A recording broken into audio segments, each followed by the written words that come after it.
Indian economical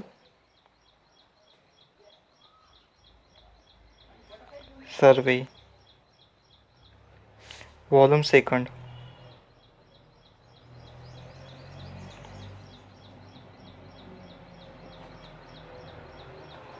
okay, तो इस पे हम देख सकते हैं कि इंडियन इकोनॉमिकल सर्वे वॉल्यूम सेकंड स्टार्ट करते हैं।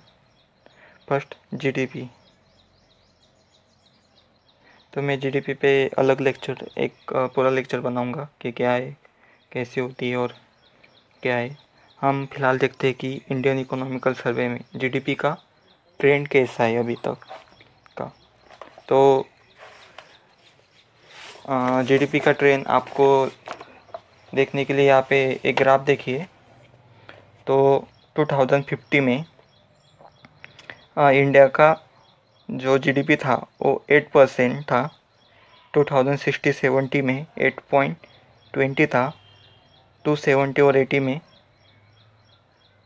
7.20 था। और 1890 में 6.80 था। और 1920 में 5% था। अब आप देख सकते हैं कि ये जो जीडीपी का जो डाटा है वो हर साल डिक्रीज़ होता है। जो जीडीपी की जो एक्चुअल ग्रोथ है वो डिक्रीज़ होती हुई आपको देख सकते हैं। यहाँ पे देखिए कि जैसे कि जीडीपी की जो ग्रोथ है 2070 में 3.8 थी, 80 में 3.6 थी और 90 में 2.9 थी। तो ऐसा क्यों होता है ये इस सर्वे में बताया है। और आप देख सकते हैं कि जो 2090 का है, 1920 का जीडीपी है 5% ओनली। उसमें क्या है कि जो ऐड क्या है उसमें कि सर्विस सेक्टर आता है। ये बहुत ही बड़ा टॉपिक है सर्विस सेक्टर। यानी ये कितना है 57.8%। इंडस्ट्रियल सेक्टर, इंडस्ट्री में कितना है 28.3%। और एग्रीकल्चर में 13.9%। ओके, ठीक है। लेकिन एक ऐसा क्यों, वाई हैपन्ड, इसका रीज़न क्या है कि ये जो जीडीपी का हमने देखा कि जो ग्रोथ थी वो 8.2% 60 में और 7.2% इन 80 में, 70-80 में और 6.8% 1890 में और 5% इन 1920 में। ऐसा डिक्रीज होने का रीज़न्स क्या है? इसका मेन रीज़न्स आपको एक साइकिल समझनी पड़ेगी जो इकोनॉमिकल सर्वे ने अच्छे तरह से बताया है। वो हम देख लेते हैं पहले, वर्चुअल साइकिल क्या होती है। हाँ, नॉर्मली देखिए, अभी आप देख सकते हैं कि इंडियन इकोनॉमी में इन्वेस्ट जो है वो बहुत ही कम आ रहा है। इन्वेस्टमेंट, हाँ, ये बहुत ही कम पैमाने में आ रहा है। अभी इन्वेस्टमेंट कम आ रहा है, इसके रीज़न क्या होगा कि जो कंपनी है, जो ग्रोथ होती है उनकी ग्रोथ रुक जाएंगी। इसलिए क्या होगा कि अनएम्प्लॉयमेंट ग्रोथ बढ़ेगा। अनएम्प्लॉयमेंट ग्रोथ बढ़ेगा।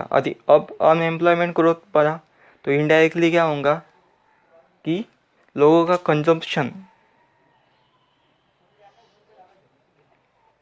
जो है वो रिड्यूस हो जाएगा। अभी कंजप्शन रिड्यूस होने के बाद क्या होगा कि ऑटोमेटिकली इकोनॉमी में जो मनी फ्लो होता है वो भी डिक्रीज होगा। Money flow means overall economy की जो ग्रोथ है, इकोनॉमी की जो ग्रोथ है वो भी डिक्रीज हो जाएंगी।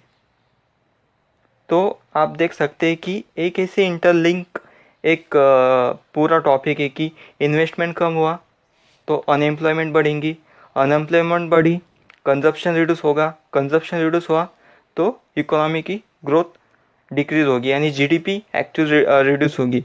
जीडीपी एक आसान भाषा में कहेंगे तो जीडीपी क्या होती है कि जीडीपी एक इकोनॉमी में जो मनी सर्कुलेट होता है उससे हम जीडीपी निकालते हैं। जीडीपी के मैं एक अलग टॉपिक ही बताऊंगा, बाद में आप मेरा एक लेक्चर देख लेना कि जीडीपी क्या होती है और उसके वो कैसे काम करता है। ओके, ये वर्चुअल साइकिल अभी न्यूज़ में है कि एग्ज़ाम के लिए भी ये बहुत इम्पोर्टेंट साइकिल है।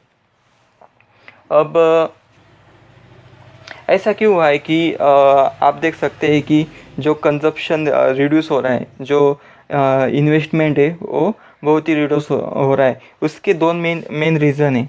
इन 2060 में फर्स्ट टाइम यानी डिमोनेटाइजेशन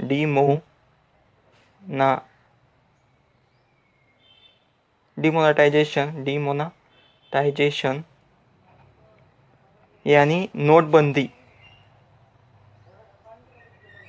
ये हर किसी को पता है। और दूसरा 2070 का जो मेन रीज़न है वो जीएसटी इम्प्लीमेंटेशन।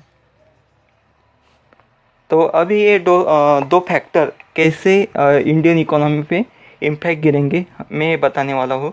अभी जो डिमोनेटाइजेशन से तो इंडियन जो फैमिली है जो मोस्टली किस पे डिपेंड है, कैश पे। मिडल जो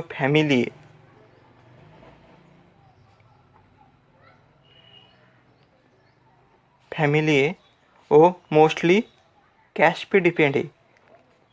लेकिन कैश ख़त्म होने के बाद इनडायरेक्टली मोस्ट ऑफ इफेक्ट किस पे गिरेगा, जो मिडल फैमिली है उससे डायरेक्ट गिर जाएगा। इसलिए जो 2060 में लार्ज इम्पैक्ट यानी इनडायरेक्टली क्या होगा कि जो मनी फ्लो इकोनॉमी का वो इनडायरेक्टली क्या होगा कि कम हो जाएगा। इसलिए क्या होता है कि ग्रोथ कम हो जाएंगी, एक मेन रीज़न है।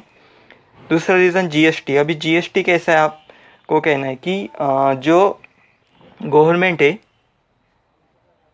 जीएसटी लाई तो इससे क्या होगा कि जो बड़ी बड़ी इंडस्ट्री उसको फियर यानी डर था कि गवर्नमेंट डिफरेंट अपनी स्लैब बना देंगी, यानी डिफरेंट स्लैब से। इसलिए उनको क्लियर नहीं था कि स्लैब कौन सी होंगी, कितने स्लैब होंगे और कैसी टैक्स सिस्टम होंगी।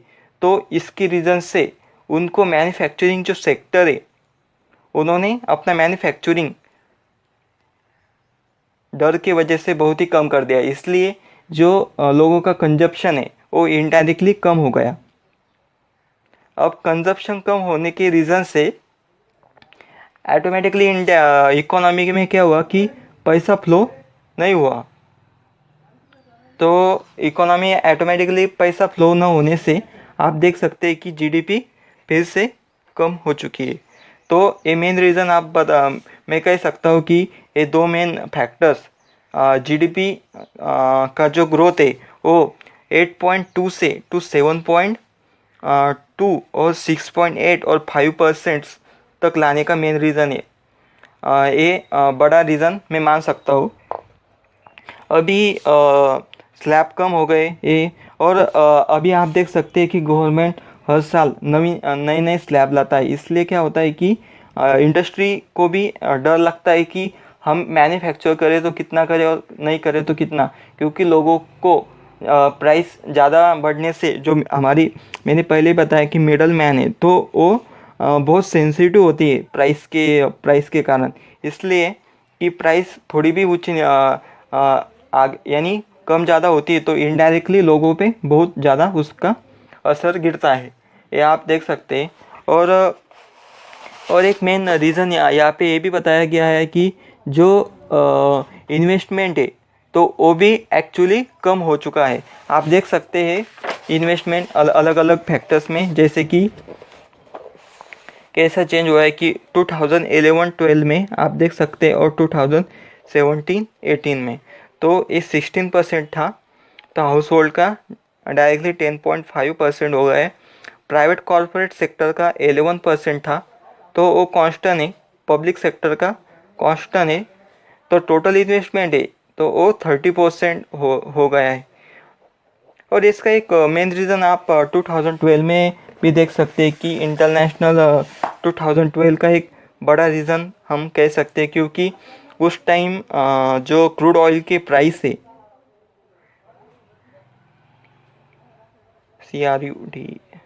क्रूड प्राइस के जो प्राइस है वो बहुत ही नीचे गिर गए, ऊपर गए थे। इससे क्या हुआ था कि जो हमारी जो इकोनॉमी है क्रूड ऑयल पे, तो वो बहुत डिपेंड थी। तो उस कारण से इंडियन लोगों के जो कंजप्शन है उस पर बहुत इफेक्ट गिरा था।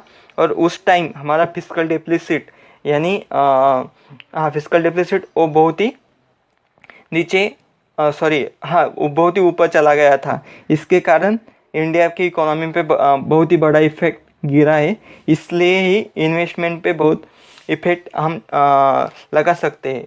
ओके, अभी यहाँ पे देखा कि वर्चुअस साइकिल में फिर से बताता हूँ। वर्चुअस साइकिल क्या होता है कि इन्वेस्टमेंट, अभी मान लिए एग्जांपल कि इकोनॉमी में पहले इन्वेस्टमेंट 100 रुपये का था। फिर बाद में क्या हुआ कि ये जो जीएसटी और डिमोनेटाइजेशन फैक्टर में 50 रुपये में क्या हुआ, तो कंपनी को 50 ही मिलते हैं। तो डायरेक्टली क्या होता कि कंपनी के पास पैसा देने के लिए नहीं है लोगों के पास।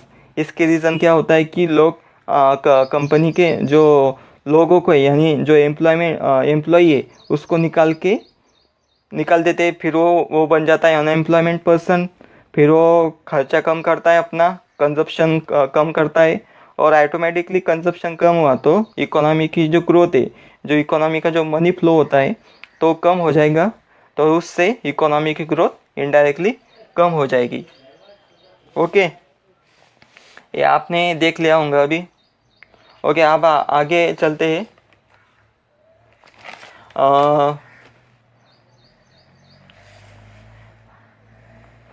फिर गवर्नमेंट ने क्या स्टेप ली, गवर्नमेंट ने क्या स्टेप ली कि जो इकोनॉमिक कंजप्शन है वो बढ़ा सके। और